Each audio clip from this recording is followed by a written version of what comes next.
There are moments in a man's life when he realizes he is no longer in control of himself. Not because he suddenly lost strength, but because weakness crept in slowly, day after day, scroll after scroll, habit after habit, until it wrapped itself around him like invisible chains. Daniel had reached that point. 34 years old, living alone in a small apartment in Austin, Texas, he had always believed he was a disciplined man. He woke up early, worked hard, exercised, and did everything a focused person should do. But somewhere in the last 4 years, something inside him began to rot. It didn't happen in one moment. It wasn't a dramatic collapse. It was small.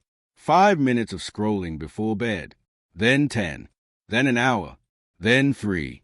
Just one more, he would whisper to himself every night. One more notification, one more reel, one more dopamine hit. His work began to slip. His motivation vanished. His dreams felt blurry, distant, unreachable. And the worst part wasn't the habit itself. It was a shame that followed every morning. He wasn't addicted to content. He was addicted to escape. Escape from discomfort. Escape from responsibility. Escape from his own reflection. One night, after wasting another 5 hours on his phone, he realized something terrifying. He couldn't stop even when he wanted to. His hands moved faster than his will. His impulses were stronger than his intentions. He had become a slave to his own habits. He stared at his reflection in the dark window, tired eyes, unshaven face, posture like a man shrinking from life. He wondered how someone like him could ever rebuild himself. He wondered what he had become. The next morning, while half asleep at a coffee shop, he overheard 2 older men talking at the table behind him. One of them spoke slowly, with the calm authority of someone who had lived many lives. "Modern men lose themselves," he said, "not because they are weak, but because they never learn the rituals that make a man strong." A silence followed. Then the other man asked, "Rituals? Like routines?" "No," the old man replied, "not routines. Rituals. The ancient samurai understood this. A man becomes what he repeatedly does. So the samurai built a system to destroy weakness before it took root." Daniel felt a strange jolt in his chest. Samurai, rituals, destroy weakness. It felt like the universe was talking directly to him. He turned around slightly, pretending to stretch, just to see the speaker.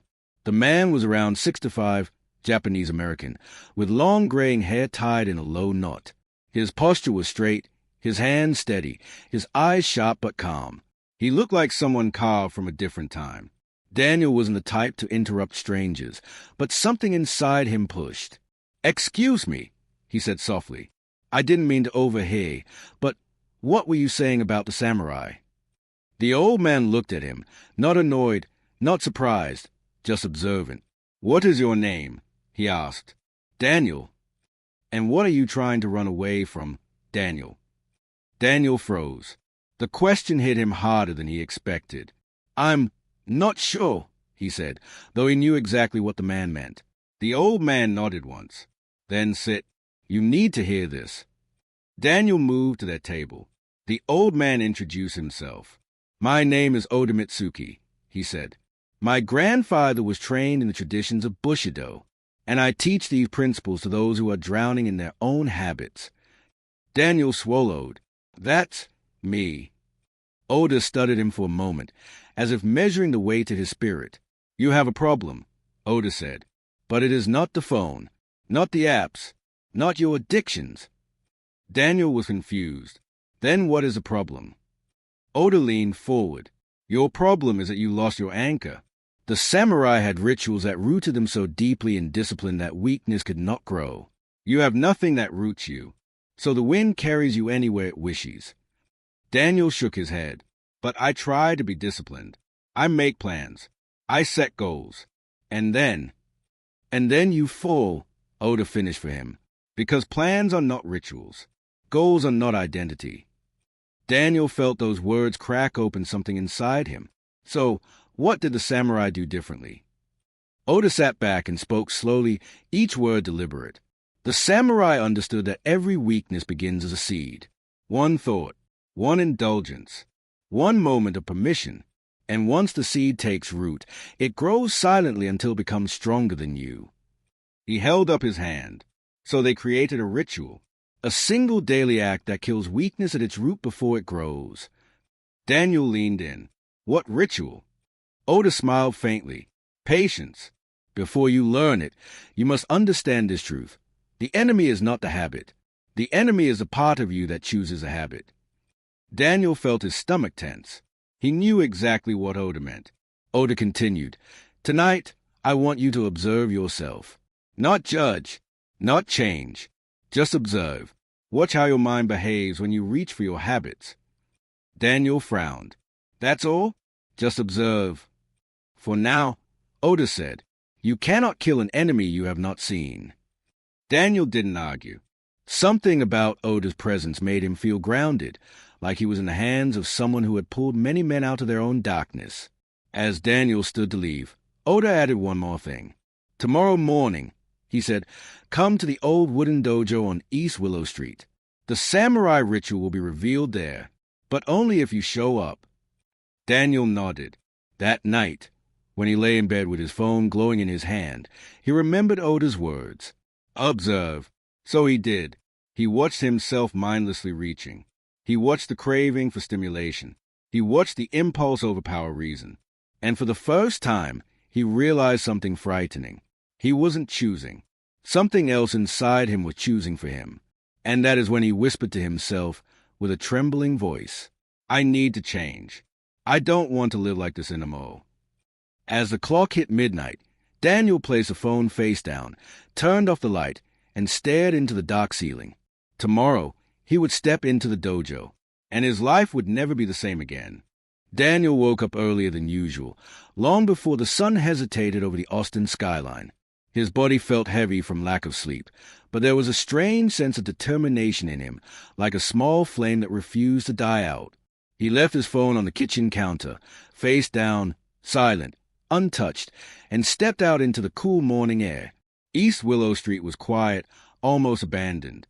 Old brick buildings stood shoulder to shoulder like forgotten sentinels. At the very end of the street rested an aged wooden structure that looked out of place in modern Texas. A simple wooden sign hung above the door. Dojo. No name. No lights. No welcome. Just one word, carved crudely, as if the building existed only for those who were meant to find it. Daniel hesitated before sliding the door open.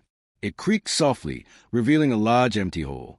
Wooden floors, paper walls, no mirrors, no equipment, no trophies, nothing glamorous. Everything felt stripped down, raw, honest.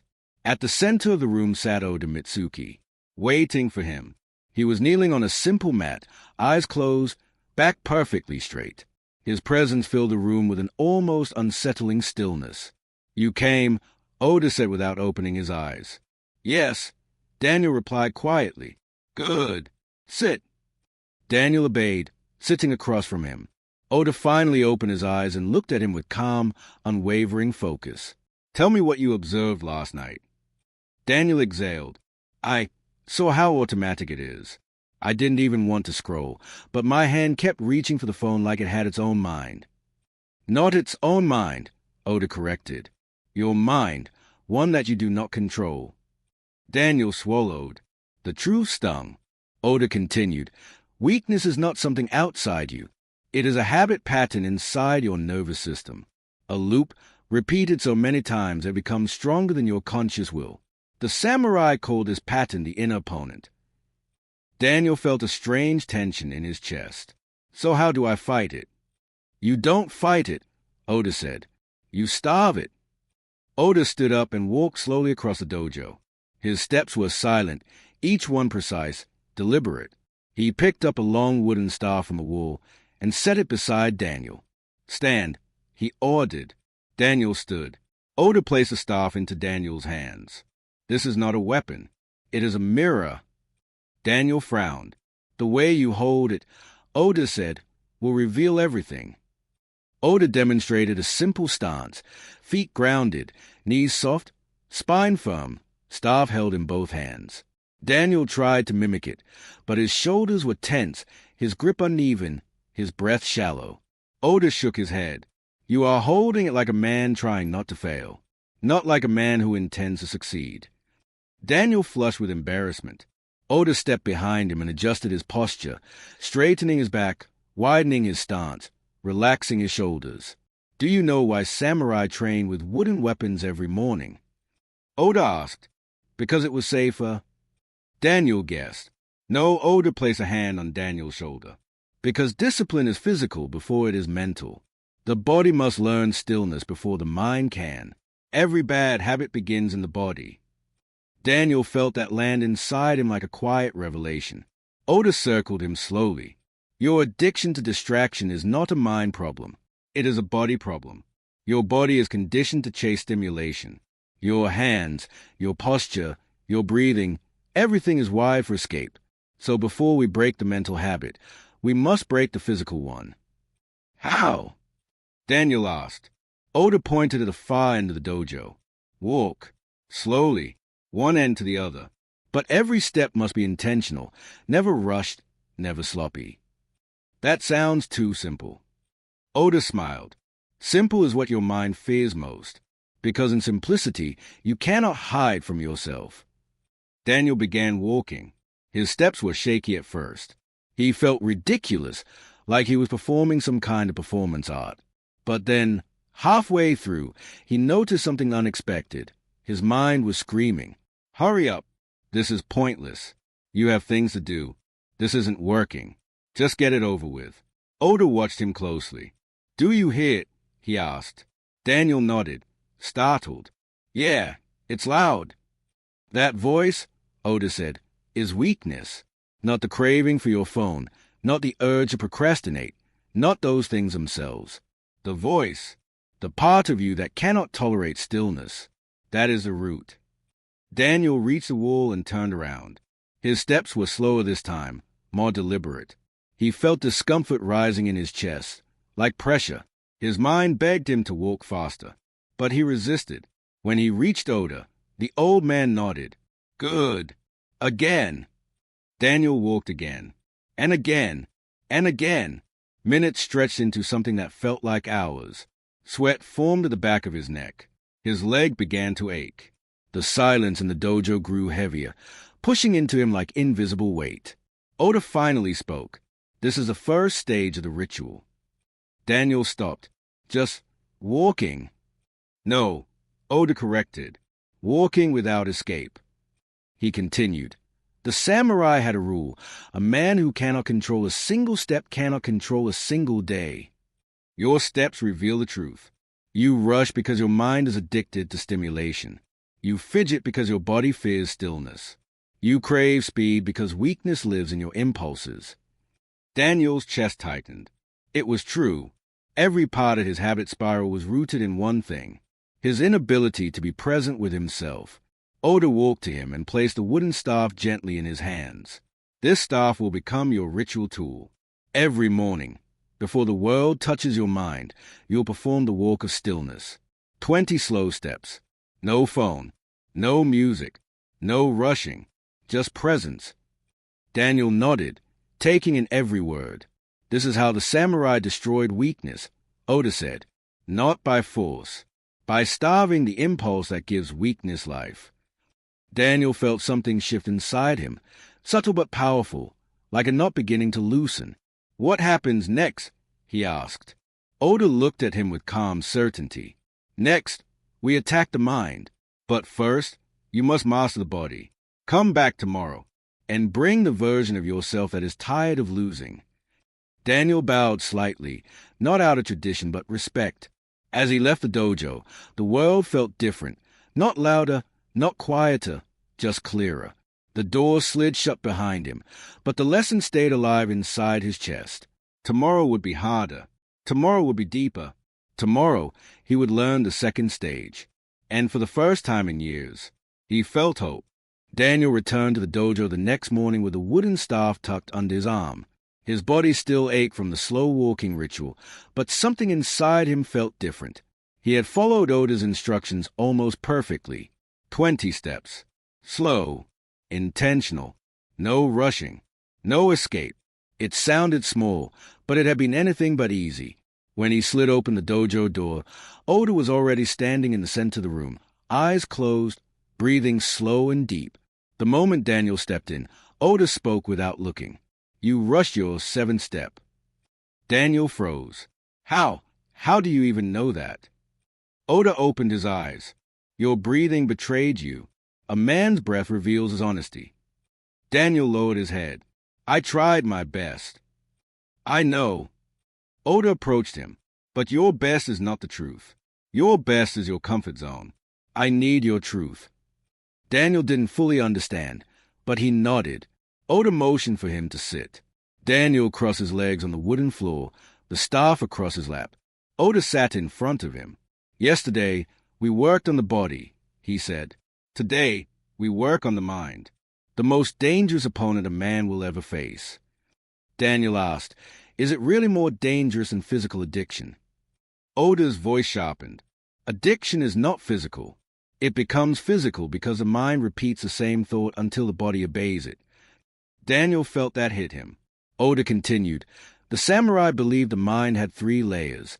The first is a surface mind, the one that speaks to you all day." "Thoughts." "Noise," Oda corrected. "Almost none of your thoughts are truly yours.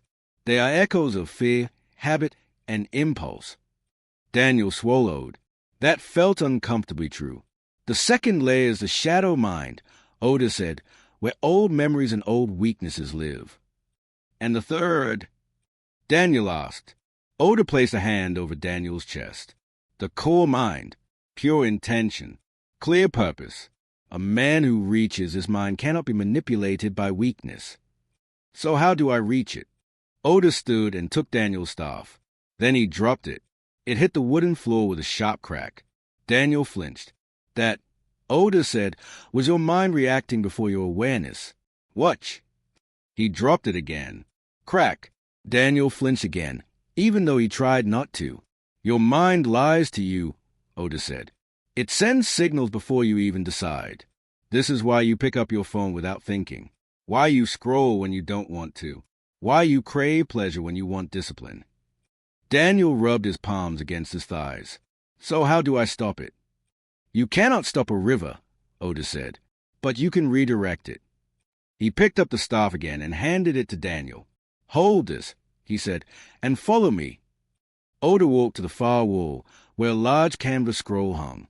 Painted on it was a single black circle, thick brushstrokes, imperfect, incomplete. "What is that?" Daniel asked. "Enso," Oda replied. "The circle of awareness." Samurai meditated on it to train their mind to return to center. Daniel studied the circle. "It's not perfect." "Correct, because no mind is perfect. Perfection is a root of shame. But presence, that is a root of strength." Daniel didn't fully understand yet.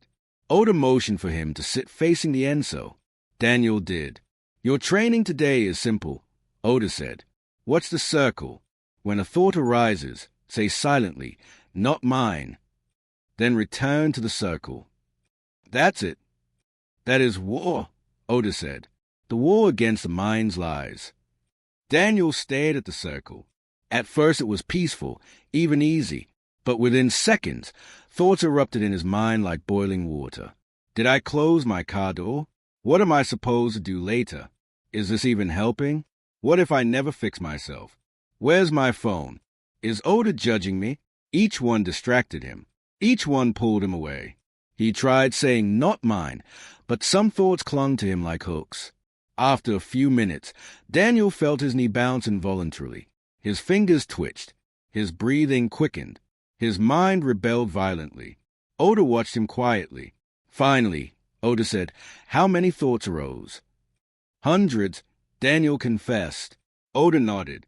"Good. You finally heard the enemy clearly." Daniel rubbed his eyes. "It felt like my mind was trying to attack me." "That is exactly what it was doing." Oda walked closer and sat beside him. "Daniel," he said softly, "this is why you cannot quit your addictions. Not because you are weak, but because you cannot see the mind that manipulates you." Daniel looked at him, exhausted. "So how do I fight it?" Oda placed a hand on Daniel's chest again. by learning to watch the mind without believing it. Oda stood and walked behind him. Stand up. Daniel stood. Oda circled him silently like a predator studying prey. Your mind tells you lies like these, Oda said. Just 5 minutes on the phone. You earned a break. This won't hurt. I can start tomorrow. One more dopamine hit. It's not a big deal. Daniel felt each one like a punch. He had thought those exact lines hundreds of times. They are not your thoughts, Oda said. They are the enemy's voice. Daniel gripped his staff tightly. Now, Oda said, your task is to identify the enemy the moment it speaks. How? Oda raised his voice, not in anger, but in intensity, because the enemy speaks urgently. It always rushes.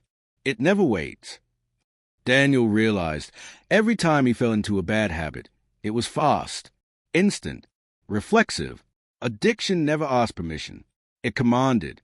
Oda continued, when the voice rushes you, pause. When it urges you, stillness. When it screams, silence. Daniel nodded slowly. This is the second stage of the ritual, Oda said. Yesterday you starved the body's impulse. Today you weaken the mind's illusion. He stepped back. Return tomorrow. The third stage will be harder. Much harder. Daniel bowed slightly. As he stepped out of the dojo, something felt different. His mind was loud, yes, but for the first time, he could hear the difference between his intention and his impulses. He realized something terrifying and empowering. He had been living on autopilot for years. And now, for the first time, he was waking up.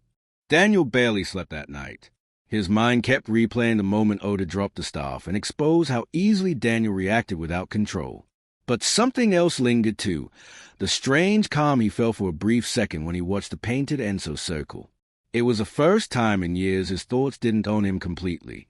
When he reached the dojo the next morning, he found Oda outside, sweeping the stone steps. Slow, controlled strokes. Left to right to left. No rush, no noise, just presence. Good, Oda said without looking up. You arrived without running. I wasn't rushing, Daniel replied. You didn't run with your legs, Oda said, but you ran in your mind. I could hear it. Daniel sighed. How could this man read him so easily? Oda leaned the broom against the wall. Today, we begin the hardest stage, the breaking of comfort. Daniel frowned. Comfort isn't my biggest problem. Addiction is. Oda turned sharply. Addiction sits on a throne built from comfort. Destroy the throne. The king falls. He motioned for Daniel to follow him inside. The dojo was darker today. Only one candle burned. Oda closed the door behind them. Sit, he said. Daniel sat today. Oda placed two objects in front of him. A smooth white stone. A small wooden bowl filled with cold water. What are these for? Daniel asked. Oda knelt across from him.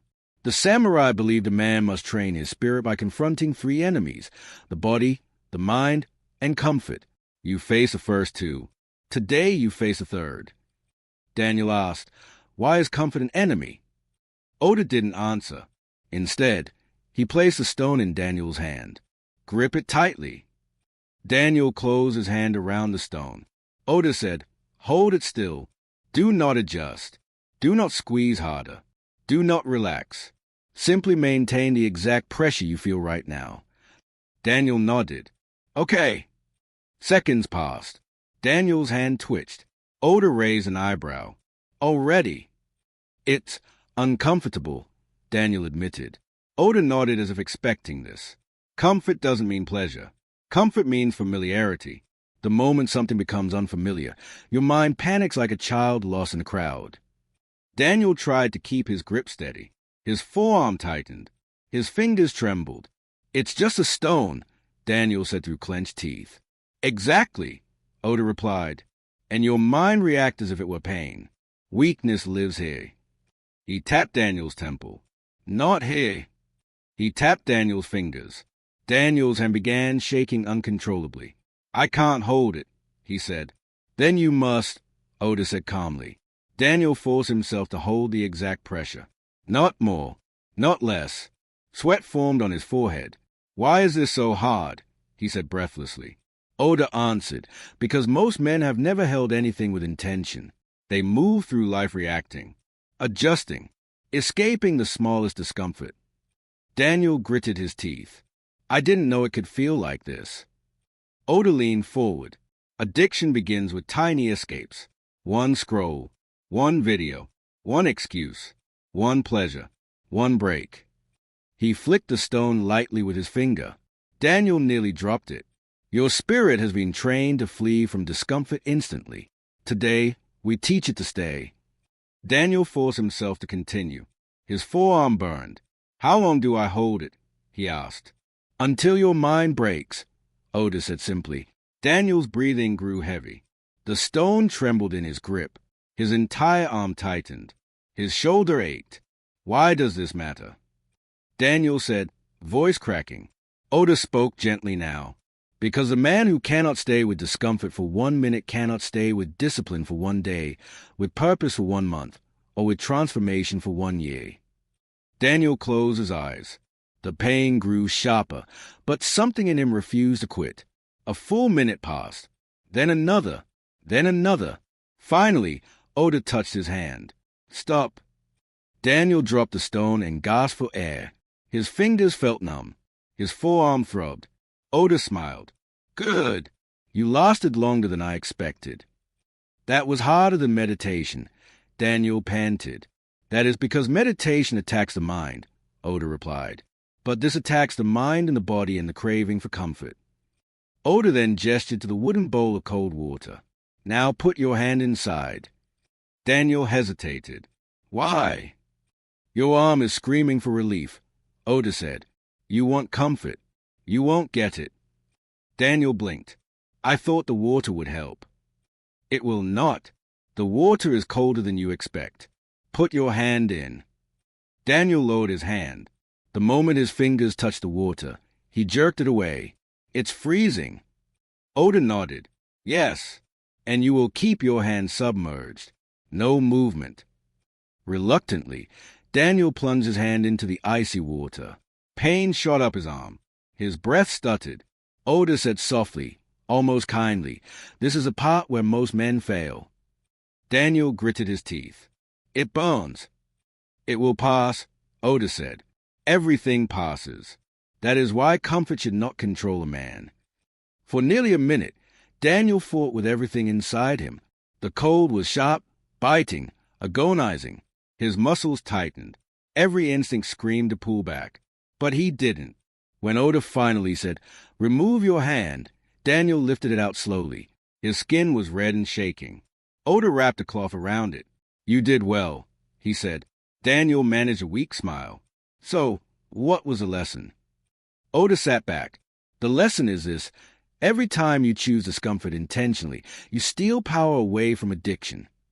He pointed at Daniel's chest again. "You're not fighting the addiction itself. You're fighting the part of you that keeps reaching for comfort." Daniel felt that hit deep. Oda continued, "Weakness is not destroyed in a gym or a battlefield. Weakness is destroyed in moments like this, tiny moments when you choose not to escape." Daniel's eyes dropped to the stone on the floor. Small, harmless, but it had nearly defeated him. Oda said, "Return tomorrow. The 4th stage will be emotional discipline. That battle is the most dangerous of all." Daniel felt a chill, but he also felt something else, something new. Pride, not from victory, but from confrontation. He walked out of the dojo with trembling fingers and a stronger spirit. Daniel arrived at the dojo before sunrise. The sky was still dark blue, and the cold air bit at his skin. He felt different today, not stronger, not confident, but awake. Each session with Oda had peeled away a layer of automatic behavior he never knew he had. Today, though, he sensed something heavier in his chest, a tightness he couldn't explain. It wasn't fear. It wasn't anxiety. It felt personal. When he opened the dojo door, Oda was already kneeling on the floor. 2 items placed before him, a small mirror and a folded white cloth. Daniel stepped forward. "What are we doing today?" Oda didn't look up. "Today we enter the fire." Daniel frowned. "Fire." Oda finally raised his eyes. The fire of emotion, the most destructive force inside a man, and the most powerful once mastered. Daniel sat across from him. The mirror glinted between them. Oda slid it toward Daniel. "Pick it up." Daniel lifted the mirror. His own face stared back at him. Tired eyes, unshaven jaw, dark circles under his eyes, but something else too. Something sharper. Oda said, "Describe what you see." Daniel shrugged. "Just me." Oda's gaze sharpened. "No. Describe him." Daniel swallowed. He suddenly felt exposed. "I see someone trying to fix himself," he said. Oda tapped the floor lightly. "Honest. Continue." "I see someone who's tired of being controlled by bad habits." "Continue." Daniel hesitated. His voice lowered. "I see someone who's disappointed in himself." Oda nodded slowly. "Ah, there it is. The emotion you avoid." He took the mirror from Daniel's hands and placed it down gently. "Daniel," Oda said, "men do not run from fear. They run from self-disgust. They run from guilt. They run from sadness. They run from the emotions that remind them they are not who they want to be." Daniel felt something twist inside him. "I don't like thinking about that." "That is why it controls you," Oda said. "Anything you avoid owns you." He picked up the folded white cloth and placed it on Daniel's lap. "What is this for?" Daniel asked. "Today, you will face an emotion you have buried," Oda said. "And this cloth will catch whatever comes out." Daniel blinked. "Catch what?" "Tears, anger, sweat, whatever erupts. This cloth symbolizes your permission to feel. You cannot gain emotional discipline by suppressing emotion. You gain it by surviving it." Daniel lowered his eyes to the cloth. He had spent most of his life avoiding emotional expression. Anger he buried. Sadness he ignored. Regret he numbed. The idea of facing it felt like standing on the edge of a cliff. Oda spoke more softly now. "Tell me, Daniel, when did you begin losing yourself?" Daniel stayed silent. Oda waited. Finally, the words came out, shaky, small. "A few years ago." "What happened?" Daniel closed his eyes. A memory surfaced, one he hadn't looked at in years. "My mother died," he whispered, "and I didn't know how to handle it." Oda didn't move. Daniel continued, voice trembling. "Everything felt like it fell apart. I stopped talking to people. I stopped taking care of myself. I filled the empty space with distractions, with anything that numbed me." "Addiction," Oda said softly. Daniel nodded. "Yes." Oda placed a hand on Daniel's shoulder. "Addiction is not about pleasure. It is about escape. You were not escaping life. You were escaping grief." A tear slipped down Daniel's cheek before he realized it was there. He wiped it quickly, embarrassed. Oda caught his wrist. "Do not wipe it. Let it fall." Daniel's throat tightened. He wasn't used to letting emotion show, especially not in front of someone else. Oda said, "Samurai were not emotionless. They simply refused to let emotions dictate their actions." He pulled back and pointed to the cloth. "Put it in your hands." Daniel lifted the cloth and held it. "Now," Oda said, "tell me the truth you've been afraid to say." Daniel felt his heart beating faster. His hands shook. "I blamed myself," he whispered. "For what?" Oda asked. "For not being there enough. For not spending more time with her. For not appreciating her more when she was alive." More tears spilled. His chest felt tight, almost painful. "I tried to drown that guilt," Daniel said. "Scrolling, drinking, comfort, anything to avoid feeling it." Oda nodded. "This is a wound beneath all wounds." Daniel gripped the cloth tightly.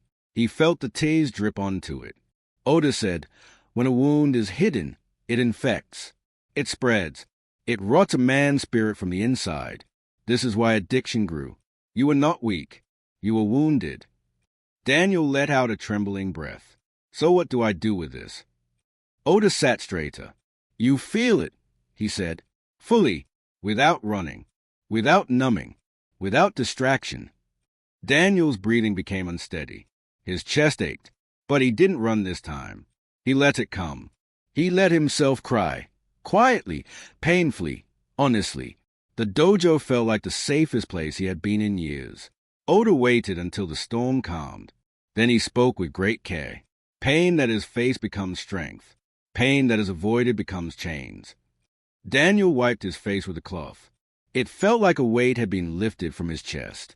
But it wasn't weakness. It was release. Oda looked at him with rare softness. Today, you burn through the emotion that kept you chained. Tomorrow, we sharpen what remains. Daniel nodded, exhausted but lighter. As he stepped out of the dojo, he realized something profound. This wasn't about becoming disciplined. This was about becoming whole again.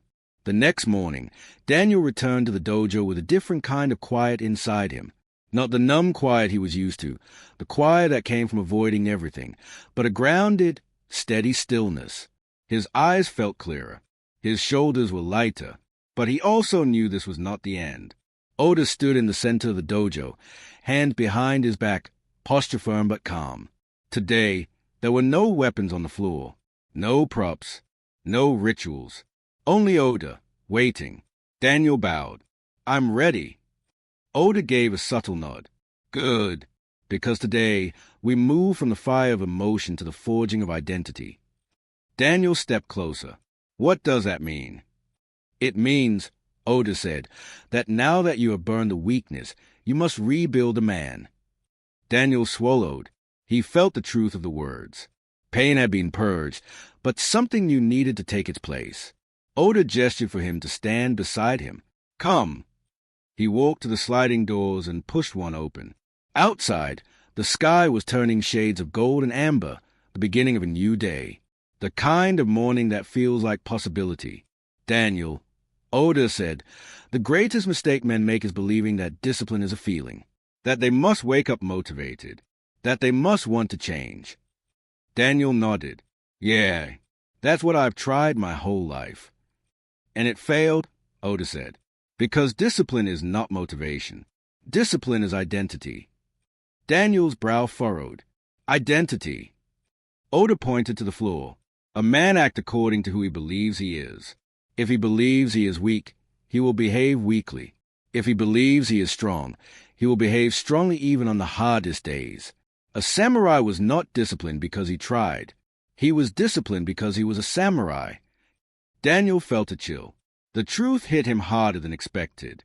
So if I change how I see myself. You change everything, Oda finished. He stepped aside and motioned toward the mirror from yesterday. It was still there, placed carefully on a folded cloth. Pick it up again. Daniel knelt and took the mirror in his hands. His reflection looked different today. Not transformed, not heroic, but awake. Oda asked, Who do you see now? Daniel stared at the glass. His chest tightened, but this time, not with pain, with determination. I see someone who wants to build himself. Oda nodded. Good. Now say it without hesitation. Daniel inhaled. I see someone who refuses to be controlled by weakness. Louder this time, Oda said, Again. I see someone who refuses to be controlled by weakness. Again. Daniel straightened. His voice became firm. I see someone who is becoming strong. Oda stepped forward, his presence towering like an ancient mountain. Not becoming, he said. You are strong. Daniel held the stare. His breath deepened. Something shifted inside him, subtle but real, a spark of belief. Oda sat across from him. This is the beginning of identity forging, but it must be reinforced with action. For the next 30 days, we rebuild your mind, your habits, and your spirit. Daniel swallowed. Tell me what to do. Oda reached into his robe and removed a small wooden tablet engraved with Japanese characters. He placed it in Daniel's hands. This, Oda said, is your 30-day code. Follow it, and weakness dies. Daniel ran his fingers over the carved lines. What's the code? Oda lifted a single finger. 1. A warrior keeps a strict morning ritual. He pointed to Daniel's heart. 2. A warrior masters his emotions by facing them, not fleeing. His hand moved to Daniel's head. 3. A warrior controls his mind by controlling his attention. Then his hand hovered between them. 4. A warrior honors every promise he makes to himself. And finally, Oda pointed to the floor beneath Daniel's feet. 5. A warrior accepts that discomfort is a training ground of the strong. Daniel looked down at the tablet. The characters seemed to burn with meaning. Oda said, "You will follow this code for 30 days. No exceptions. No bargains. No negotiations." Daniel nodded slowly. "I can do that." Oda's eyes softened for the first time. "Yes, you can, because you have already proven it." Daniel remembered the mirror, the cloth, the confession, the tears, the release. He had already walked through fire. Now it was time to forge steel. "What's the first step?" Daniel asked. Oda gestured toward the dojo floor. "We begin with a kata of stillness." Daniel expected something physical, stances, breathing, posture, but Oda instead sat down and motioned for Daniel to join him. They sat facing each other, knees touching the floor. "Close your eyes," Oda instructed. Daniel obeyed. "Now," Oda whispered, "imagine the man you want to become in 30 days. Daniel pictured it, a man who felt in control, who woke up with purpose, who didn't spiral into old habits. Someone whole, stable, strong. "Do you see him?" Oda asked. "Yes." For the next minute, Oda said, "I want you to breathe as that man, sit as that man, exist as that man." Daniel straightened his back. His chest expanded. His breathing slowed. His presence shifted. He didn't feel like he was pretending. He felt like he was trying on a new version of himself, one that had always been inside but buried. When the minute passed, Oda spoke softly. "Open your eyes." Daniel opened them. Oda smiled. Not a big smile, but one that carried a lifetime of understanding. "Now," he said, "you walk the path." Daniel stood. The morning light shone across the dojo, illuminating the wooden tablet in his hands. He felt something he hadn't felt in years. Possibility. Oda bowed. Weakness dies when identity changes. And today, Daniel, yours changed. Daniel bowed deeply in return. When he walked out of the dojo and into the cool morning air, he felt taller. Not physically, but mentally, spiritually. The world looked the same. But he didn't. The 30-day transformation had begun.